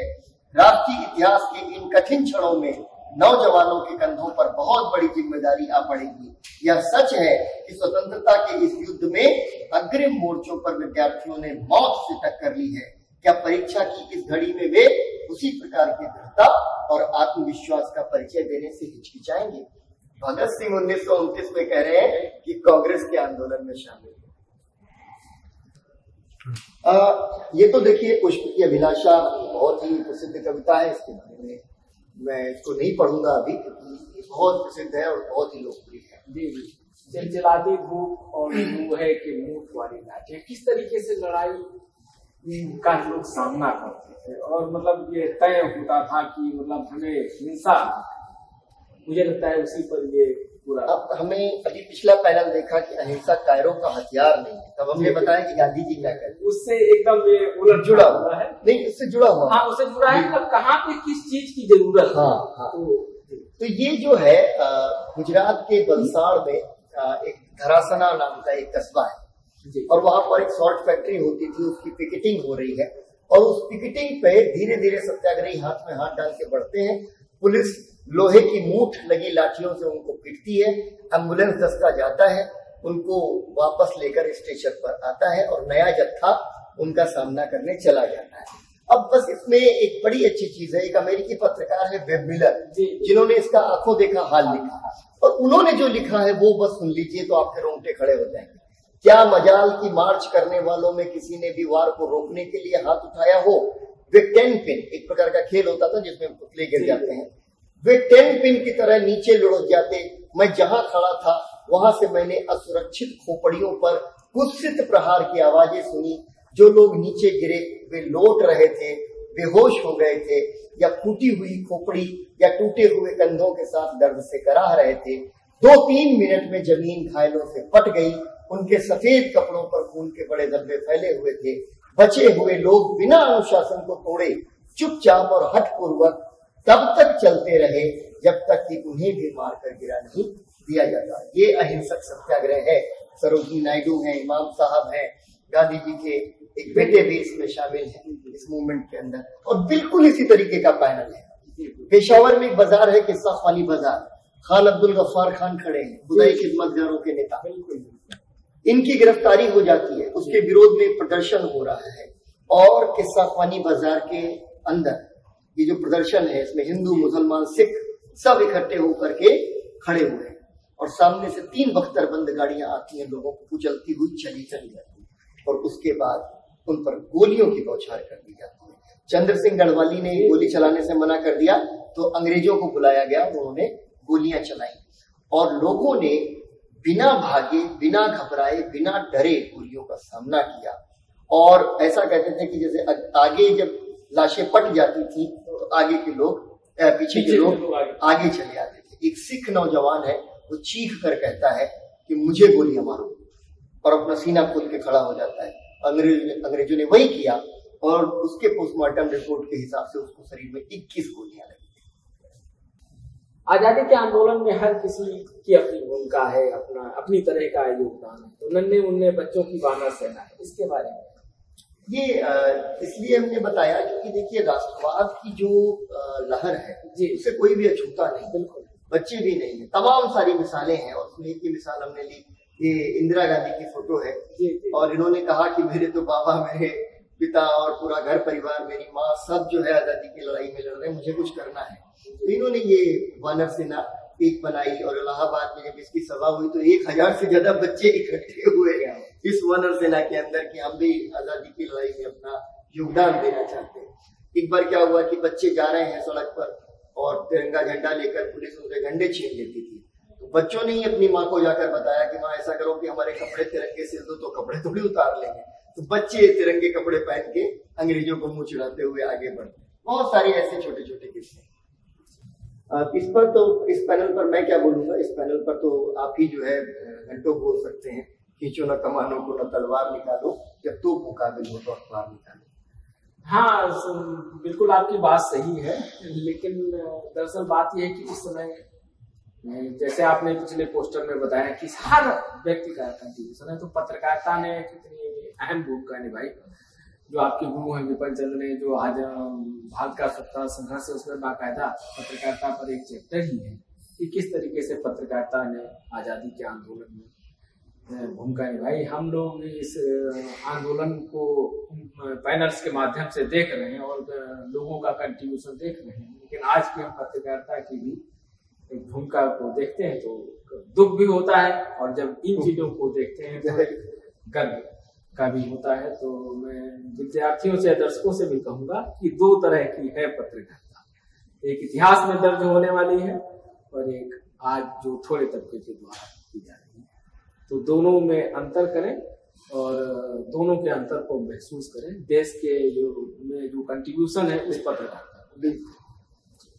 सौरभ भाई की बार बार किसान और नौजवान और मजदूर इस पैनल में आ रहे हैं, क्योंकि फिर मैं ये दोहरा रहा हूँ कि किसानों की परिचर्चा बीते सालों में हो रही है।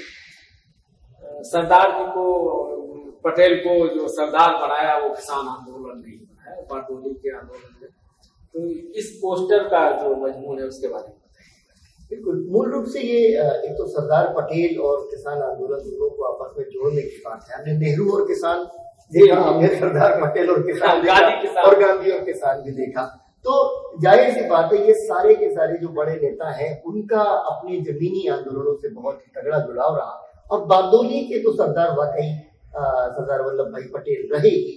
और इसमें भी मैं बताऊंगा कि अगर बारडोली के आंदोलन को आप पढ़िए तो क्या तरीके थे जिससे किसानों को अनुप्राणित किया जाता था। सरदार वल्लभ भाई पटेल रामायण और कुरान के पाठ करवाते थे। मतलब कुछ लोग आज सरदार पटेल को हड़प कर अपना बनाने पर तुले हुए हैं और दूसरी तरफ अल्पसंख्यकों के ऊपर अत्याचार करते हैं। सरदार पटेल, मतलब ये भी लोगों को कम ही पता है कि जो संविधान सभा के अंदर अल्पसंख्यक जो मामलों की जो कमेटी है उसके चेयरमैन सरदार पटेल हुआ करते थे और उन्होंने इतने सारे अधिकार अल्पसंख्यकों को दिए।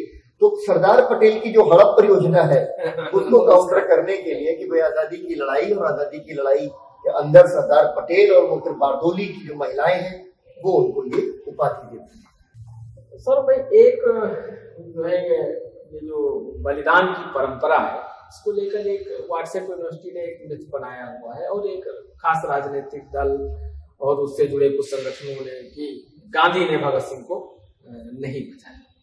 हम लोग का इस मामले में दूसरा मानना है या इतिहासकारों का एक दूसरा मानना है इसके बारे में थोड़ा सा आप बताएंगे तो ज्यादा बेहतर। निश्चित है, निश्चित। देखिए, बलिदान की परंपरा कहने की बात यही है कि क्रांतिकारियों ने जो है बलिदान की परंपरा निभाई और मातृभूमि के लिए अपना सर्वस्व न्यौछावर कर दिया।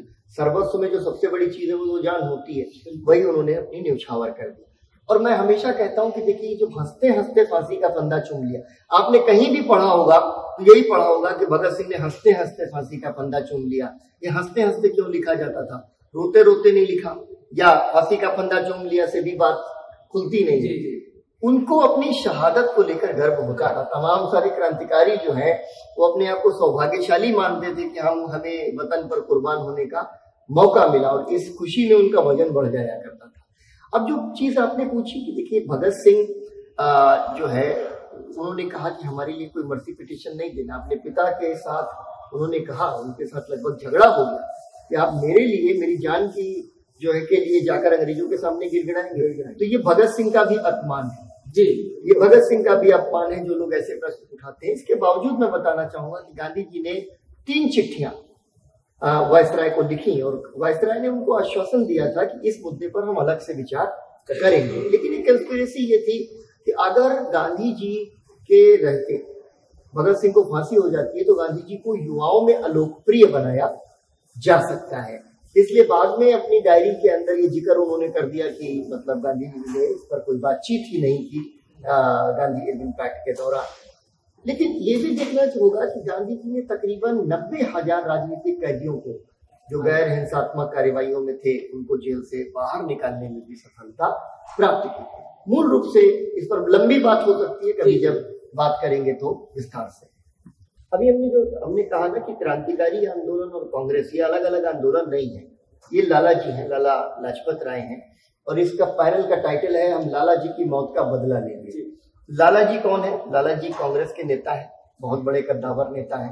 थोड़ा सा इनके अंदर हिंदूवादी रुझान आ गया है जो भगत सिंह और उनके क्रांतिकारी साथियों को पसंद नहीं है। तो वो लाहौर की जो है गलियों में लाला जी के खिलाफ पोस्टर लगाते हैं, बड़ी आलोचना करते हैं उनकी, कहते हैं कि चांदी के चंद सिक्कों की खातिर इन्होंने हमको बेच दिया, फायदा लेने जा रहे हैं। लाला जी भगत सिंह वगैरह को क्या कहते थे रेवोल्यूशनरीज को, इनको अगर जो है नौकरी दे दी जाए सारा रेवोल्यूशन भूल जाएंगे, ये सारे दलाल हैं, मतलब बहुत तरीके की आलोचना एक दूसरे की ये करते थे। लेकिन साइमन कमीशन के विरोध में लाला जी पर जब लाठी चली और इनकी मृत्यु हो गई तो उसका बदला लेने कौन आया? क्रांतिकारी। और उसका बदला लेने के लिए कि सॉन्डर्स की हम हत्या जो है की मतलब स्कॉट की हत्या करनी थी, लेकिन गलती से सॉन्डर्स की हत्या हो गई थी। लेकिन फिर भी उसकी हत्या की जो प्लान बनाई, उसका बदला लेने की जो योजना बनाई, वो क्रांतिकारियों ने बनाई। और मैं यहाँ पर एक बड़ा माकूल सवाल बार बार पूछता हूँ कि अगर 30 जनवरी 1948 को भगत सिंह जिंदा होते तो गांधी जी की मौत का बदला किसने लेते? है ना, बहुत जरूरी सवाल है ये। जो है जैसे जलियांवाला बाग का जैसे जिक्र किया, वैसे तमाम घटनाएं देश भर में हुई हैं। उसमें से एक घटना की कर्नाटका में भी एक जलियांवाला बाग हुआ है जिसको विद्रोह कहते थे, और उसके बारे में हमने ये पैनल बनाया। और फिर ये एक महत्वपूर्ण पैनल है, हाँ, कौन है भारत माँ? कौन है? ये बहुत महत्वपूर्ण सवाल है, बिल्कुल उस समय से लेकर और आज तक बना हुआ है। बिल्कुल बिल्कुल, मतलब कई बार अभी जो लोग बहुत ही अग्रेसिवली भारत माता की जय कहकर सबको देशद्रोही सिद्ध करना चाहते हैं, हाँ। उनके लिए यहाँ की जनता, यहाँ के लोग, ये हम सब जो है भारत के लोग नहीं है, ना ही हम सब जो है भारत माता की संतानें हैं। नेहरू जी इसको जो है हिंदुस्तान की कहानी के अंदर बहुत सुंदर तरीके से समझाते हैं कि कौन है भारत माता, और वो बताते हैं कि हम सब के भीतर मतलब भारत माता है। तो भारत माता की डेफिनेशन एक तरह से हमने इस पैनल में ली। फिर एक बहुत ही बड़ा मुद्दा उठाया, ये देश अगर आजाद हो जाता और हम अंदर से मजबूत नहीं होते, हमारे अंदर छुआछूत, हमारे अंदर जाति व्यवस्था बनी रहती, तो शायद जो है वो बहुत बड़ी आबादी के साथ अन्याय होता। तो जाति का जो उन्मूलन है जी, इसका विचार भी आया कि जाति को समाप्त हो जाना चाहिए। और बाबा साहब की वजह से ये कहा जा सकता है कि ये मुद्दा मेन स्ट्रीम पॉलिटिक्स का मुद्दा बन गया, वरना हो सकता है कि गांधी जी इसको 5-10 साल और आगे बढ़ाते। हालांकि अपनी राजनीतिक यात्रा के बहुत शुरुआत से वो जाति छुआछूत वगैरह पर काम करते रहे, लेकिन पॉलिटिकल प्रोग्राम का हिस्सा उन्होंने नहीं बनाया। और पूना पैक्ट के बाद गांधी जी ने इसे बहुत गंभीरता से लिया, हरिजन यात्रा और तमाम और एनिलेशन ऑफ कास्ट, जाति का उन्मूलन नाम की बुकलेट लिखी। और मैं आपको बताऊं कि हरिजन में गांधी जी ने नवंबर 1935 में एक आर्टिकल लिखा जिसका टाइटल था कास्ट हैज टू गो, जाति को जाना होगा। तकरीबन इस जो बाबा साहब की जो किताब है उसके 6 महीने पहले गांधी जी इसको ऐसा आर्टिकल लिख रहे हैं। भारत की आजादी का आखिरी युद्ध शुरू हो चुका है। जाहिर सी बात है कि जिस तरीके से नेताजी को लेकर के जो है पूरा एक हड़प परियोजना चलाई हुई है, अभी 23 जनवरी को भी उन्होंने कहा कि हमने होलोग्राम लगा दिया है इंडिया गेट के ऊपर, और अभी सारी चीजें, तो ऐसा लगता है कि नेताजी राष्ट्रीय स्वयंसेवक संघ और भारतीय जनता पार्टी के प्राइमरी जो है मेंबर हुआ करते थे इस वजह से। और गांधी जी को नेताजी के सामने जो खड़े करने की कोशिशें हैं उसको काउंटर करता है पोस्टर, क्योंकि गांधी जी को सबसे पहले राष्ट्रपिता कहकर अगर किसी ने पुकारा तो वो सुभाष चंद्र बोस ने पुकारा, और वो भी 1944 में, जबकि उनको कोई जरूरत नहीं थी गांधी जी को राष्ट्रपिता बनाने की। तो मुझे खून दो मैं तुम्हें आजादी दूंगा, ये बड़ा जो है बहुत ही फेमस एक स्लोगन है, तुम मुझे खून दो मैं तुम्हें आजादी दूंगा, आईएनए का। तो वो पैनल नेताजी को समर्पित है, यहाँ पर करेंगे या बनेंगे। और ये महत्वपूर्ण है कि एक तरफ आईएनए 1942 में ही जो है नेताजी पहुंच गए हैं और भारत आजाद हिंद फौज का पुनर्गठन शुरू किया है, और यहाँ करेंगे या मरेंगे गांधी जी उद्घोष करते हैं भारत छोड़ो आंदोलन पर। जब भारत छोड़ो आंदोलन शुरू हुआ तो बर्मा में, मलाया में, सब जगहों पर जश्न मनाया गया कि भारत में युद्ध शुरू हो गया, अब हमारी भी बारी आएगी कि हम लोग लड़ाई करें। अब उसी क्रम में ये लाल किले से आई आवाज सहगल ढिल्लो से आईएनए की युद्धबंदियों पर मुकदमा चल रहा है। और मजेदार बात है, सहगल जो है हिंदू हैं, ढिल्लो सिख हैं और शाहनवाज मुस्लिम हैं। जिन लोगों को लगता है कि नहीं सारे मुसलमान गद्दार है निकल जाना चाहिए, वो जो है उनके लिए पोस्टर जवाब देता है। ये बड़ी दिलचस्प सी चीज है। हम राष्ट्रगान जो है हम सबके हृदय में बसा हुआ है, लेकिन नेताजी ने आजाद हिंद फौज का जो है इसका अनुवाद करवाया आजाद हिंद फौज के लिए, और बहुत ही सुंदर तरीके से इसको मतलब अनुवाद किया गया।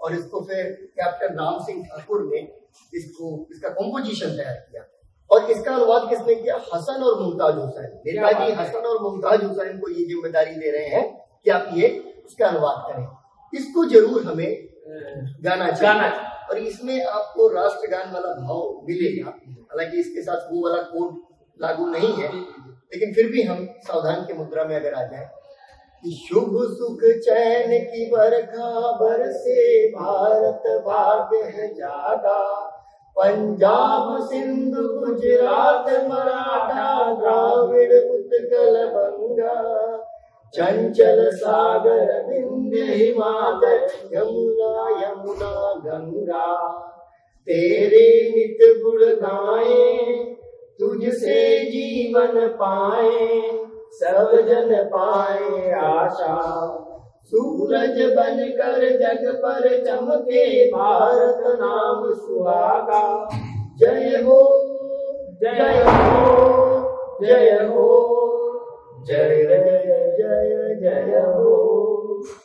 इतना सुंदर इसका ये अनुवाद है कि हमने ये पैनल बनाया, और दुनिया की पहली जो रेजिमेंट है जो पूरी तरह से औरतों की रेजिमेंट है, औरतों की बनाई हुई रेजिमेंट है, और वो मोर्चे पर भी जाती है, वो कोई एम्बुलेंस में नहीं। तो रानी झांसी रेजिमेंट की बहादुर वीरांगनाएं कैप्टन लक्ष्मी स्वामीनाथन और जानकी नाहप्पा, बाद में कैप्टन लक्ष्मी सहगल हुई, उनके ऊपर ये पैनल हमने बनाया कि कितनी प्रोग्रेसिव आजादी की लड़ाई है, जहां अगर सशस्त्र सैन्य जो है लड़ाई लड़नी है, संघर्ष करना है, तो उसमें औरतें आदमियों के जो है अधीन स्वतंत्र है, उनकी टुकड़ी स्वतंत्र है, वो लड़ेंगे। आजादी और बंटवारा, इसके बारे में। आजादी और बंटवारा, देखिए हमें आजादी मिली और एक दिन पहले देश का बंटवारा हो गया, तो एक खुशी भी थी, एक दुख भी था, एक सफलता भी थी तो एक असफलता भी थी। और जो आजादी है वो हमारी आजादी की लड़ाई का परिणाम है, और बंटवारा सांप्रदायिकता का परिणाम है। इसलिए आज के समय में लोगों को याद दिलाना बहुत जरूरी है कि सांप्रदायिकता बांटने की प्रवृत्ति है, ये जोड़ने की प्रवृत्ति नहीं है। इसलिए सही तरह से उन्हें आजादी की लड़ाई और उसके संदेश को समझना सब कांग्रेस अंग्रेजों की ये चाल समझती थी, जो वो बंटवारे की कोशिश और विभाजन की कोशिश। निश्चित रूप से, और इसी वजह से आप देखिए कि जितनी तरह की सांप्रदायिक ताकतें हैं जी, वो कभी भी अंग्रेजों पर हमला नहीं करती, ब्रिटिश साम्राज्यवाद पर हमला नहीं करती, गवर्नर पर हमला नहीं करती, कांग्रेस पर हमला करती। मुस्लिम लीग की भी सबसे बड़ी दुश्मन कांग्रेस है, हिंदू महासभा की भी सबसे बड़ी दुश्मन कांग्रेस है, और राष्ट्रीय स्वयंसेवक संघ की भी सबसे बड़ी दुश्मन कांग्रेस है। और आज तक वो दुश्मनी बाकायदा निभाई जा रही है कि कांग्रेस मुक्त भारत बनाना है। कांग्रेस मुक्त भारत इसलिए बनाना है क्योंकि जितनी कहानी हम सुन के आए हैं जी, कांग्रेस एक तरीके से उस लिगेसी को कैरी करती है। और जब आपको बंटवारे की राजनीति करनी है, जब आपको पाकिस्तान की तरह की राजनीति करनी है, हाँ, तो फिर आपको कांग्रेस को जो है समाप्त करना पड़ेगा। और इस वजह से, और कांग्रेस आज से नहीं, इसी वजह से सबसे दुश्मन है सांप्रदायिकता की। उसका परिणाम ये बिल्कुल सांप्रदायिकता का नाम। हाँ, लेकिन देखिए इतिहास में ऐसे दौर आते हैं जब कोई नकारात्मक प्रवृत्ति अचानक बहुत हावी हो जाती है जी। और निश्चित है कि 1946 के आसपास से जो दंगे होने शुरू हुए व्यापक स्तर पर, उन्होंने पूरे उपमहाद्वीप को झकझोर कर रख दिया और पूरा एक दानव उठकर खड़ा हो गया। किसी के पास ये क्लू नहीं था, किसी को ये जो है पता नहीं था कि इसको कैसे हम जो है कंट्रोल करें, क्योंकि सेना, पुलिस, प्रशासन सबके ऊपर अभी अंग्रेजों का अधिकार है। एक बहुत ही कमजोर सी एक सरकार बना दी गई है, उस सरकार के हाथ में कोई जो है ताकत नहीं है। तो निश्चित है कि ऐसी परिस्थितियां उत्पन्न हो गई कि अब ठीक है, अगर लोगों के अंदर ये पागलपन चढ़ गया है तो इसका जो नुकसान होना है उसे बर्दाश्त किया जाए। तो ये जो है जी, तमाम बार हम लोगों ने इस आयाम पर बात की, और ये पैनल है क्रांतिकारी और कांग्रेस। यहाँ पर जल्दी जल्दी आपको दो किस्से सुना दूं, बहुत ही इंटरेस्टिंग है।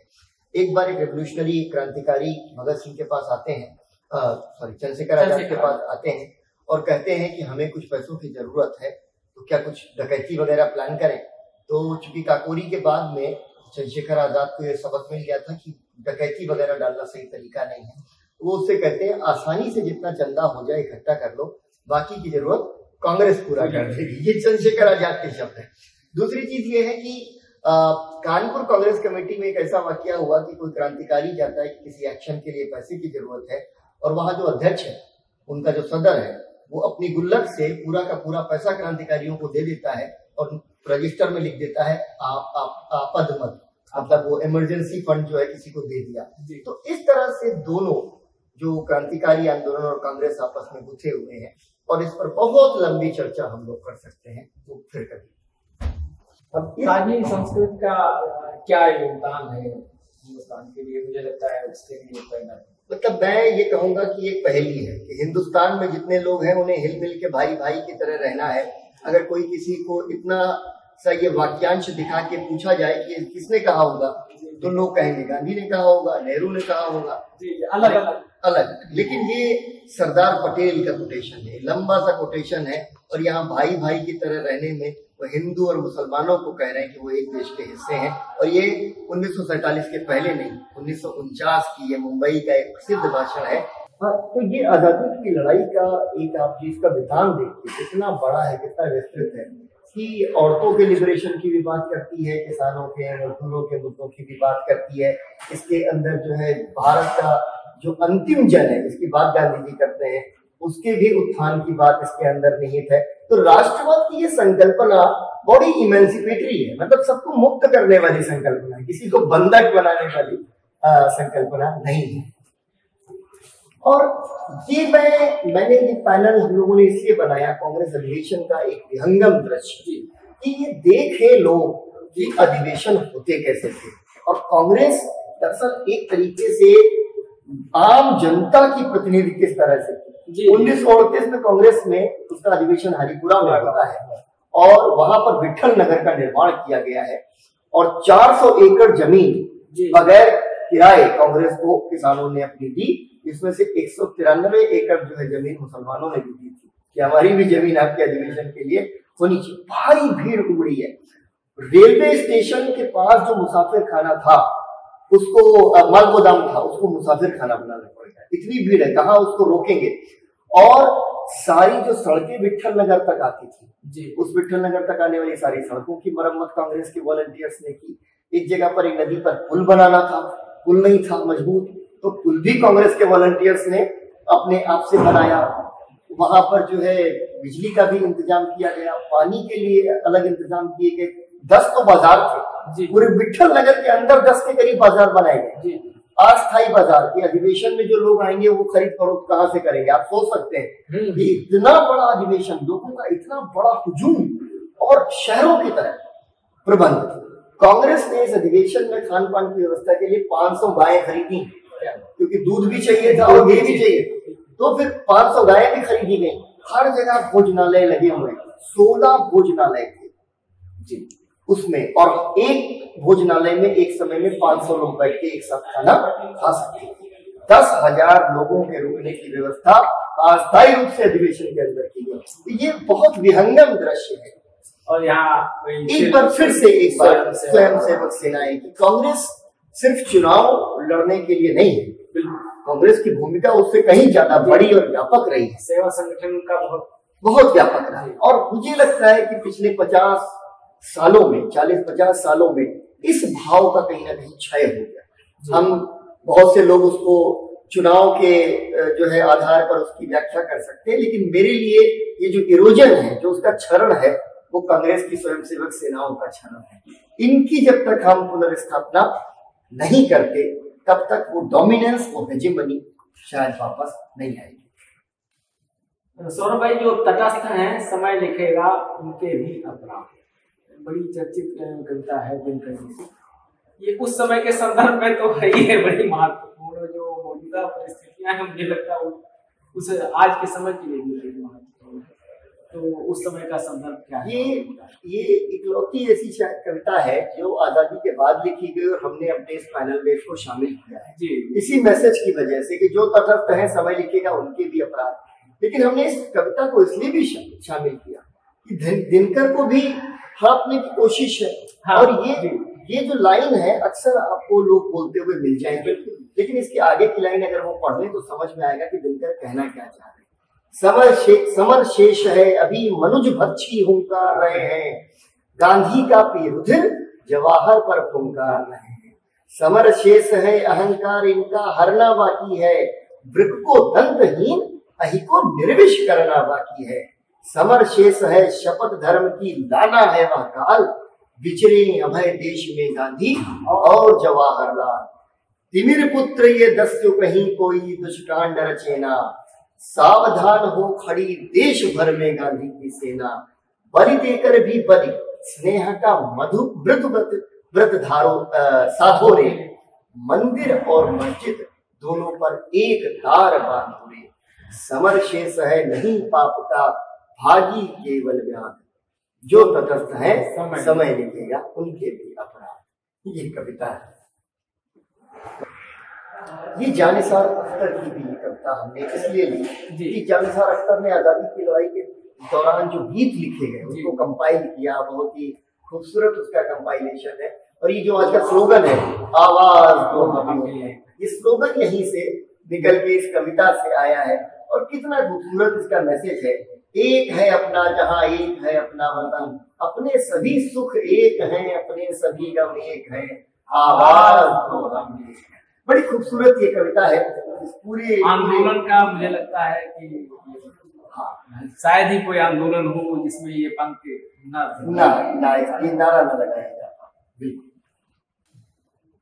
राष्ट्रभक्त और राष्ट्रद्रोही दो शब्द बीते सालों में बहुत चर्चा में है और बराबर बने हैं। तो राष्ट्रभक्त होने की कसौटी क्या है, इसके बारे में?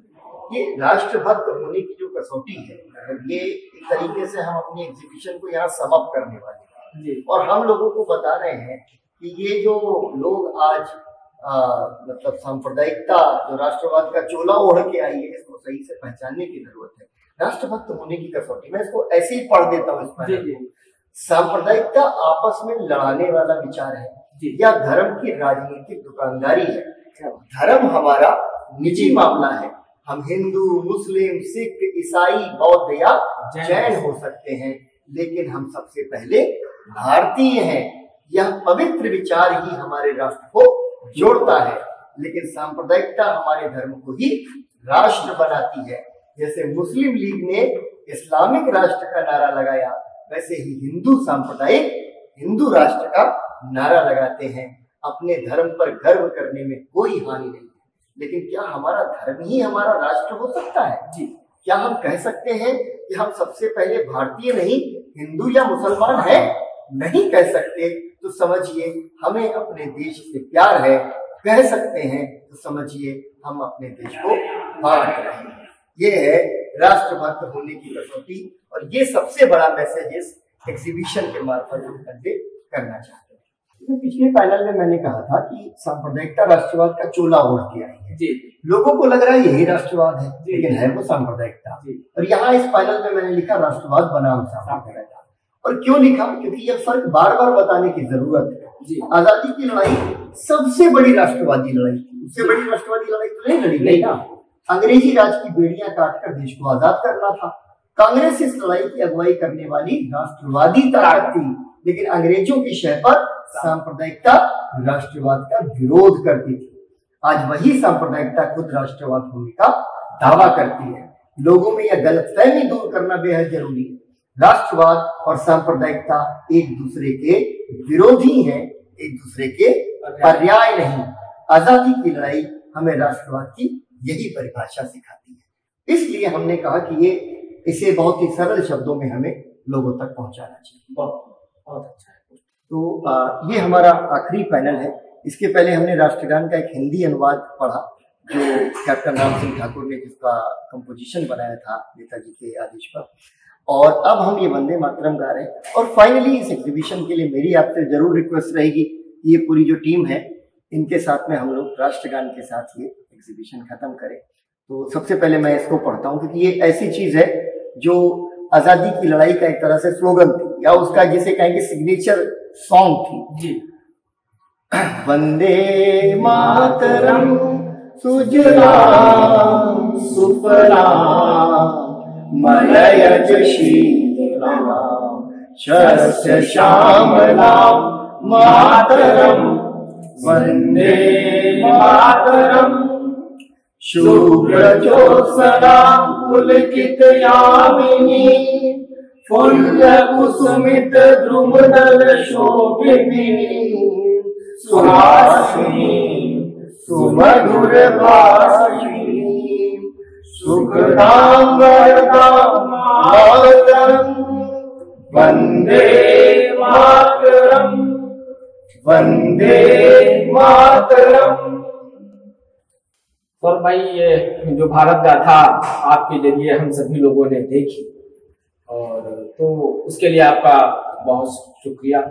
हमारे और आपके जो संगठन है राष्ट्रीय आंदोलन फ्रंट का शुक्रिया, राजीव गांधी फाउंडेशन का शुक्रिया। लेकिन मैं इसको समअप करने से पहले मैं जरूर चाहता हूं कि इस पूरी भारत गाथा को तैयार करने में जिन लोगों का योगदान रहा है, आपका तो रहा ही है, लेकिन जिन लोगों का आपकी टीम का योगदान है उनका भी जिक्र कर देंगे तो मुझे लगता है। जी, सबसे पहले तो मैं विजय महाजन जी का इसमें नाम लेना चाहूँगा। जब ये आइडिया उनके साथ शेयर किया तो हमने उनके उत्साहवर्धन से ये काम आगे बढ़ सका। वो राजीव गांधी फाउंडेशन के सीईओ हैं जी। और इसके बाद फिर राष्ट्रीय आंदोलन फ्रंट की ओर से कार्तिकेय मिश्रा, आकाश जैन, रुपेश कुमार जैसे साथियों ने इसके जो है ड्राफ्ट्स पे बहुत ज्यादा काम किया। इसका इंग्लिश ट्रांसलेशन प्राजल्या प्रसाद ने तैयार किया, और इसके अलावा इस एग्जीबिशन को क्यूरेट करने की जिम्मेदारी वसुंधरा पर थी। वसुंधरा ने इसमें बड़ी मेहनत की, और हमारे साथ अंकुश गुप्ता जो है वो दिन रात इस पूरे प्रोसेस से, अगर मैं कहूँ कि वो कौन हमारे साथ लगातार एंगेज रहा, तो अंकुश गुप्ता हमारे साथ एंगेज रहे। तो एक तरीके का कलेक्टिव एफर्ट है, जैसे हर काम में होता है। तो जितने लोग पर्दे के आगे हैं उससे बहुत ज्यादा तादाद में लोग पर्दे के पीछे। और ये भारत गाथा जिन लोगों के जरिए आप सभी तक पहुंचेगी, वो कैमरामैन हैं, कैमरे के साथी हैं। तो उसमें युवा पत्रकार निहारिका है, शिवानी है और आदित्य हैं। इन लोगों ने कैमरा पे काम किया है, तो इनका भी बहुत शुक्रिया। ये युवा पत्रकार हैं, तो मुझे लगता है इस प्रदर्शनी से इन्होंने बहुत कुछ सीखने को मिलेगा। सभी का शुक्रिया।